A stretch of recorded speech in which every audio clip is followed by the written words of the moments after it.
হঠাৎ করেই পরীদের রাজ্যে চলে আসে ছোট্ট একটি বালক। এরপর বেঁধে যায় ভয়ঙ্কর যুদ্ধ। মানুষের রাজ্য এবং জাদুর রাজ্যের মধ্যে ঘটে যায় সব অদ্ভুত কাহিনী। আসসালামু আলাইকুম, ওয়েলকাম টু সিনেস্ক্রাইব বাংলা। আজকে যে সিনেমাটি এক্সপ্লেন করব সেটির নাম হচ্ছে মেলেফিসেন্ট, যেটি 2014 সালে রিলিজ হয়। এই ফ্যান্টাসি অ্যাডভেঞ্চার মুভিটি সম্পূর্ণ প্রেম, প্রতিশোধ এবং রহস্য দিয়ে ঘেরা। সিনেমাটি শুরু হয় দুইটি রাজ্য দেখিয়ে। একটি ছিল মানুষের রাজ্য। সেখানে হেনরি নামে একজন রাজা ছিল। রাজা তার প্রতিবেশী রাজ্যের ধন সম্পদ এবং সৌন্দর্য দেখে খুবই হিংসা করত। অন্য রাজ্যটির নাম ছিল মুরস। এখানে অনেক ধরনের ম্যাজিক্যাল ক্রিয়েচাররা বসবাস করত। তাদের কোনো রাজা রানীর দরকার ছিল না, কারণ তারা একে অপরকে অঢেল বিশ্বাস করত। এই জঙ্গলে খুব সুন্দর একটি গাছ ছিল, আর সেখানে একটি সুন্দরী মেয়ে বাস করত। সে কোনো সাধারণ মেয়ে ছিল না, সে একটি পরী। তার অনেক ধরনের জাদুই শক্তি ছিল। এই মেয়েটির নাম হচ্ছে মেলেফিসেন্ট। মেলেফিসেন্ট ছিল এই বনের রক্ষক। সে জঙ্গলের সবার সাথে মিলেমিশে থাকত। সকালবেলা সে যখন জঙ্গলের মধ্য দিয়ে উড়ে বেড়াচ্ছিল, তখন তার সাথে কিছু ছোট পরীদের দেখা হয়। তারা তাকে জানায় জঙ্গলের বর্ডারে একটি মানুষ এসেছে। সে জঙ্গল থেকে একটি মণিও চুরি করেছে। মেলেফিসেন্ট তখনই উড়ে জঙ্গলের বর্ডারে চলে যায়। সেখানে গিয়ে সে দেখতে পায় ছোট্ট একটি ছেলে, যার নাম ছিল স্টিফেন।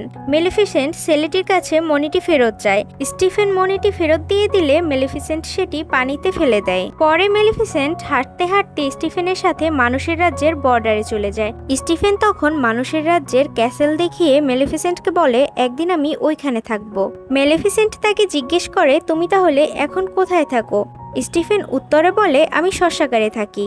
মেলেফিসেন্ট জিজ্ঞেস করে, তোমার বাবা মা কি কৃষক? স্টিফেন বলে, না, আমার বাবা মা মারা গিয়েছে। মেলেফিসেন্ট তখন বলে, আমারও। কিছুক্ষণ কথাবার্তা বলার পর স্টিফেন যাওয়ার সময় মেলেফিসেন্টের সাথে হাত মেলায়। তখন মেলেফিসেন্টের শক লাগে, কারণ স্টিফেনের হাতের আঙুলে একটি লোহার আংটি ছিল। মেলেফিসেন্ট বলে লোহা পরীদেরকে জ্বালিয়ে দেয়। তখন স্টিফেন আংটিটি খুলে ছুঁড়ে ফেলে দেয় এবং সেখান থেকে চলে যায়। মেলেফিসেন্ট স্টিফেনের আংটি ছুঁড়ে ফেলে দেওয়া দেখে মনে মনে অনেক খুশি হয়। সে শুধু স্টিফেনের কথাই ভাবতে থাকে। এরপরে স্টিফেন আবার আসে মেলেফিসেন্টের খোঁজে। সে এসে মেলেফিসেন্টকে ডাকতে থাকে। তখন মেলেফিসেন্ট এসে তার সাথে দেখা করে। এরপর তাদের মধ্যে একটি বন্ধুত্বের সৃষ্টি হয়। আস্তে আস্তে তাদের বন্ধুত্ব ভালোবাসায় রূপান্তরিত হয়। মেলেফিসেন্টের 16তম জন্মদিনে স্টিফেন তাকে একটি উপহার দেয়। এই উপহারটি ছিল একটি ভালোবাসার কিস। এরপর অনেক অনেক বছর কেটে যায়। স্টিফেন আর মেলেফিসেন্টের সাথে দেখা করতে আসে না, কারণ স্টিফেনের উচ্চবিলাসী চিন্তাভাবনা তাকে মেলেফিসেন্টের থেকে অনেক দূরে সরিয়ে দিয়েছে। স্টিফেন মানুষের রাজ্যের ক্ষমতার লোভে রাজার সাথে থাকতে শুরু করে।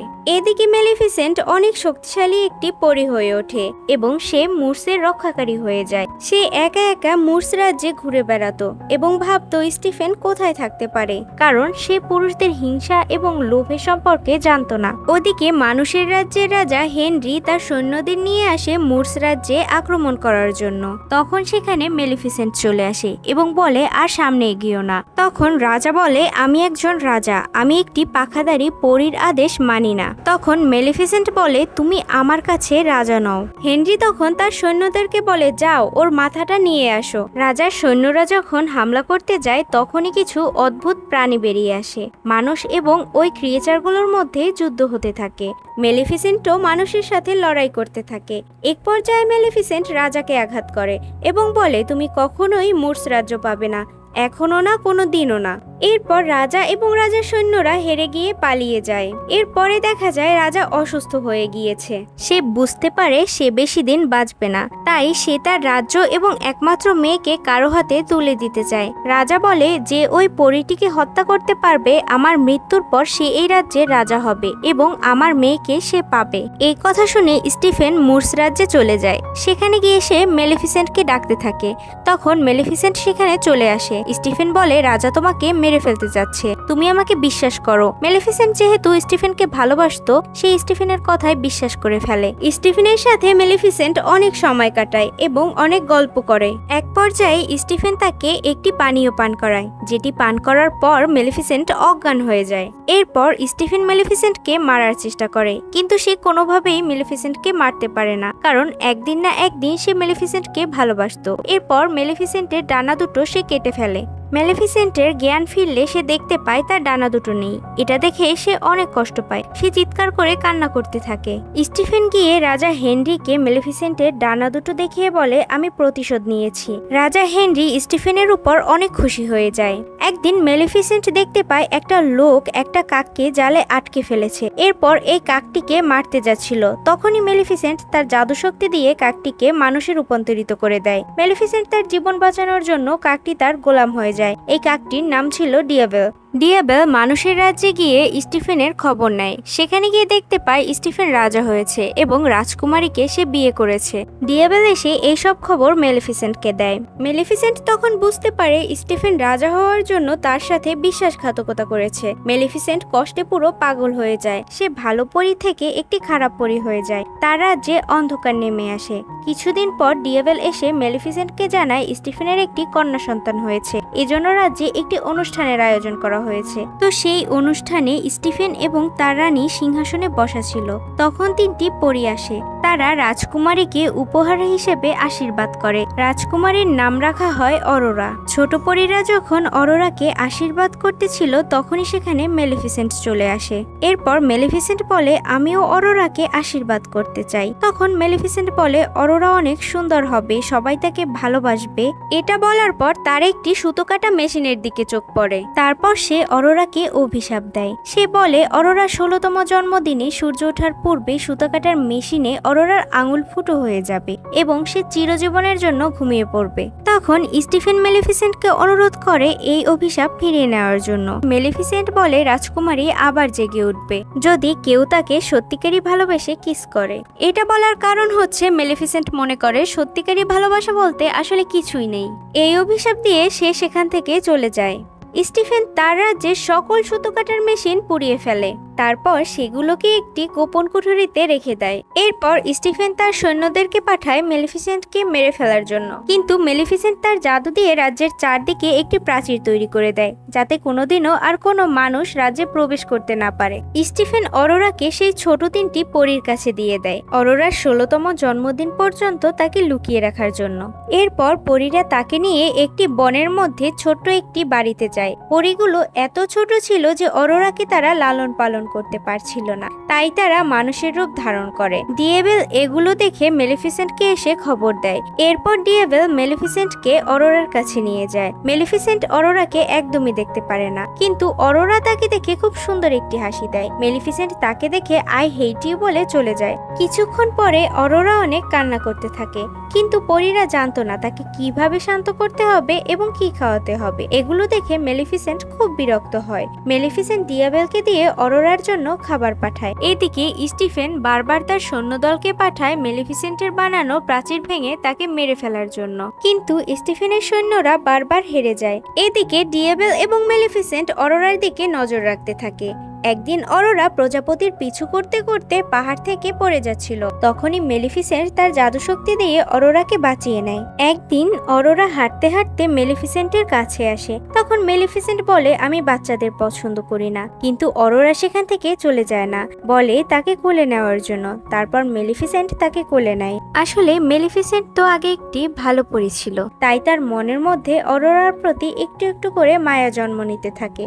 আস্তে আস্তে অরোরা সেই বনের মধ্যে বড় হতে থাকে। অরোরা বড় হয়ে যাওয়ার পর এক রাতে মুর্স রাজ্যে সেই ওয়ালের কাছে যায়। মেলিফিসেন্ট এটা দেখে অরোরাকে বেহুশ করে মুর্স রাজ্যের মধ্যে নিয়ে যায়। অরোরার জ্ঞান ফিরলে অদ্ভুত অদ্ভুত ক্রিয়েচারদের দেখে সে অবাক হয়ে যায়। অরোরা সেখানে মেলিফিসেন্টকে দেখে বলে, আমি জানি তুমি কে, তুমি আমার পরি গডমাদার। তুমি ছোটবেলা থেকে ছায়ার মতো আমার দিকে খেয়াল রেখেছো। ডিয়াবেলকে দেখে সে বলে, আমার তোমাকেও মনে আছে। মেলিফিসেন্ট বলে, ও হচ্ছে ডিয়াবেল। এরপর মেলিফিসেন্ট অরোরাকে আবার বেহুশ বানিয়ে তার বাসায় ফিরিয়ে দিয়ে আসে। ওদিকে স্টিফেন চিন্তায় চিন্তায় প্রায় পাগল হয়ে গিয়েছিল। অরোরা এরপর থেকে প্রায় মুর্স রাজ্যে আসতো। অরোরার এখানে থাকা প্রাণীদের সাথে খেলা করতে অনেক ভালো লাগতো। এগুলো দেখে মেলিফিসেন্ট মুচকি মুচকি হাসতো। মেলিফিসেন্টের আস্তে আস্তে অরোরার জন্য অনেক মায়া হতে থাকে, তাই সে অরোরাকে দেওয়া অভিশাপ ফিরিয়ে নেওয়ার চেষ্টা করে। অনেক চেষ্টা করার পরেও কোনোভাবেই সেটা সম্ভব হচ্ছিল না, কারণ সে বলেছিল পৃথিবীর কোনো শক্তি এই অভিশাপ ফিরিয়ে নিতে পারবে না। অরোরা আস্তে আস্তে বড় হতে থাকে। সে মেলিফিসেন্ট এবং ডিয়েবেলের সাথে অনেক সময় কাটাতো। একদিন মেলিফিসেন্ট অরোরাকে বলে এমন একটি শয়তানি শক্তি আছে যার হাত থেকে মেলিফিসেন্ট তাকে রক্ষা করতে পারবে না। তখন অরোরা বলে, আমি অনেক বড় হয়ে গেছি গডমাদার, আমি নিজেই নিজেকে সামলাতে পারি। অরোরা আরো বলে, আগামীকাল আমার জন্মদিন, 16 বছর হওয়ার পরে আমি তোমার সাথে এই মুর্স রাজ্যেই থাকবো। মেলিফিসেন্ট তখন বলে, তুমি আজকে থেকেই এখানে থাকতে পারো। অরোরা এই কথা শুনে অনেক খুশি হয়ে যায় এবং সে তার পরি আন্টিদেরকে এই কথা জানাতে যায়, কিন্তু সে তার পরি আন্টিদেরকে কিভাবে এই কথা বলবে সেটা ভেবে পাচ্ছিল না। তাই সে একা একা প্র্যাকটিস করতে থাকে। তখন তার একটি ছেলের সাথে দেখা হয় যার নাম ছিল ফিলিপ। ফিলিপ বলে, আমি স্টিফেনের রাজ্যে যেতে চাচ্ছি, আমি রাস্তা ভুলে গিয়েছি, তুমি কি আমাকে সাহায্য করতে পারো? অরোরা তাকে দেখে অবাক হয়ে নিচে পড়ে যায়। ফিলিপ হাত ধরে অরোরাকে উঠায়। এরপর অরোরা ফিলিপকে স্টিফেনের ক্যাসেল দেখিয়ে দেয়। ফিলিপ ক্যাসেলের দিকে রওনা করে। দূর থেকে ডিয়েবেল এবং মেলিফিসেন্ট এটা দেখতে পায়। তখন ডিয়েবেল মেলিফিসেন্টকে বলে, এটাই হয়তো ওর সত্যিকারী ভালোবাসা।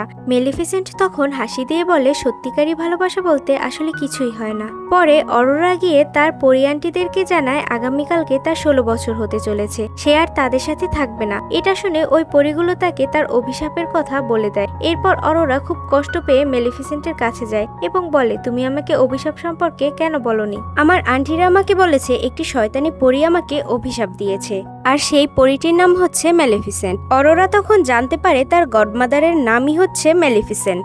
অরোরা তখন কষ্ট পেয়ে স্টিফেনের রাজ্যের দিকে রওনা করে। এদিকে মেলিফিসেন্ট ডিয়েবেলকে বলে ওই ছেলেটিকে খুঁজে আনো, অর্থাৎ মেলিফিসেন্ট ফিলিপকে খুঁজে আনার কথা বলেছিল। ওদিকে অরোরা রাজ্যে পৌঁছে যায়। গিয়ে তার বাবার সাথে দেখা হলে সে তার বাবাকে জড়িয়ে ধরে, কিন্তু সে তার 16 বছর পূর্ণ হওয়ার আগেই রাজ্যে পৌঁছানোর কারণে তার বাবা তাকে বন্দি করে রাখতে বলে।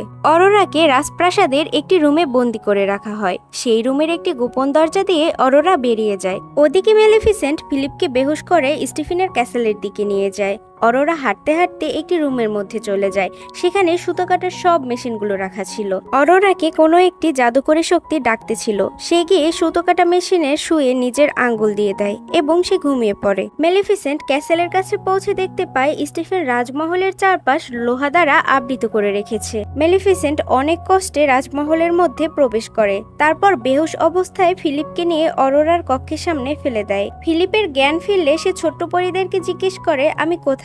তারা বলে, তুমি স্টিফেনের ক্যাসেলে আছো। তখন ফিলিপ বলে, আমার বাবা আমাকে এখানে পাঠিয়েছে। তখন পরীরা বলে, তোমার বাবাকে? ফিলিপ তখন বলে, আমার বাবার নাম কিং জন অফ আলস্টেড। পরীরা তখন বুঝতে পারে সে একজন রাজকুমার। তাকে ধাক্কা দিয়ে অরোরার কক্ষে প্রবেশ করায়। তখন পরীরা ফিলিপকে অরোরাকে কিস করার জন্য বলে, কিন্তু ফিলিপ বলে, তার সাথে তো আমার মাত্র একবারই দেখা হয়েছে। কিন্তু পরীরা তাও ফিলিপকে বারবার জোর করতে থাকে। অবশেষে ফিলিপ অরোরাকে একটি কিস করে, কিন্তু এতে অরোরার ঘুম ভাঙে না। মেলিফিসেন্ট লুকিয়ে লুকিয়ে সবকিছু দেখতে পায়। এরপর ছোট পরীরা ফিলিপকে কক্ষ থেকে বের করে দেয়। পরে মেলিফিসেন্ট অরোরার কক্ষে প্রবেশ করে। মেলিফিসেন্ট গিয়ে কান্না করতে থাকে। সে বলে, আমি প্রতিশোধ নিতে গিয়ে তোমাকে চিরতরে হারালাম। আমি প্রতিদিন তোমার মিষ্টি হাসিটা অনেক মিস করব। এই বলে কান্না করতে থাকে। কান্না করতে করতে অরোরার কপালে সে একটি চুমু দেয়। তারপরেই অরোরার ঘুম ভেঙে যায়, কারণ মেলিফিসেন্ট অরোরাকে সত্যি সত্যিই ভালোবেসে চুমু দিয়েছিল, যার কারণে অরোরার অভিশাপটি কেটে যায়। এরপর মেলিফিসেন্ট অরোরাকে নিয়ে লুকিয়ে লুকিয়ে মহল থেকে বের হবার চেষ্টা করছিল। তখনই স্টিফেন একটি লোহার জাল দিয়ে মেলিফিসেন্টকে বন্দি করে ফেলে। স্টিফেনের সৈন্যরা এসে মেলিফিসেন্টের উপর অনেক অত্যাচার করতে থাকে। তখন মেলিফিসেন্ট তার জাদুর মাধ্যমে ডিয়েবেলকে একটি ড্রাগন বানিয়ে দেয়। ড্রাগনটি সৈন্যদের সাথে যুদ্ধ করে এবং মেলিফিসেন্টকে বাঁচায়। মেলিফিসেন্ট অরোরাকে সেখান থেকে চলে যেতে বলে। তখন অরোরা সেখান থেকে গিয়ে একটি কক্ষে প্রবেশ করে এবং মেলিফিসেন্টের পাখা দুটিকে সেই কক্ষে দেখতে পায়। অরোরা মেলিফিসেন্টের পাখা দুটিকে মুক্ত করে দেয়। পাখা দুটো গিয়ে মেলিফিসেন্টের শরীরের সাথে আবার জোড়ার লাগে। মেলিফিসেন্ট আরো শক্তিশালী হয়ে ওঠে। এরপর মেলিফিসেন্ট স্টিফেনের সৈন্যদের সাথে যুদ্ধ করতে থাকে এবং ডিয়েবেলকে বাঁচায়। তারপর সেখানে স্টিফেন চলে আসে। একটি লোহার শিকল দিয়ে মেলিফিসেন্টের পা পেঁচিয়ে দেয়। মেলিফিসেন্ট শিকলটি না ছাড়িয়ে স্টিফেনকে নিয়ে উড়ে প্রাসাদের ছাদে চলে যায়। সেখানে গিয়ে মেলিফিসেন্ট স্টিফেনকে মারতে চেয়েও মারতে পারে না এবং তাকে ছেড়ে দিয়ে চলে যায়। তখনই স্টিফেন পিছন থেকে মেলিফিসেন্টের উপর আক্রমণ করে।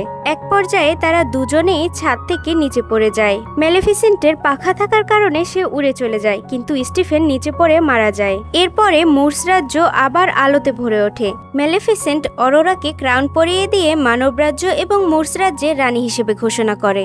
রাজ্যের সকলেই আনন্দে মেতে ওঠে আর সিনেমাটি এখানেই শেষ হয়। এই সিনেমাটির আরও একটি পর্ব রয়েছে যেটির নাম হচ্ছে ম্যালেফিসেন্ট মিস্ট্রেস অফ ইভিল। সেই মুভিটির এক্সপ্লেনেশন ভিডিও দেখতে চাইলে আপনারা অবশ্যই কমেন্ট করে জানাবেন। আর আজকের ভিডিওটি ভালো লেগে থাকলে ভিডিওতে অবশ্যই একটি লাইক দিবেন এবং এরকম আরও মজার মজার সিনেমার গল্প জানতে সিনেস্ক্রাইব বাংলা চ্যানেলটি সাবস্ক্রাইব করুন। Thank you so much for watching. আল্লাহ হাফেজ।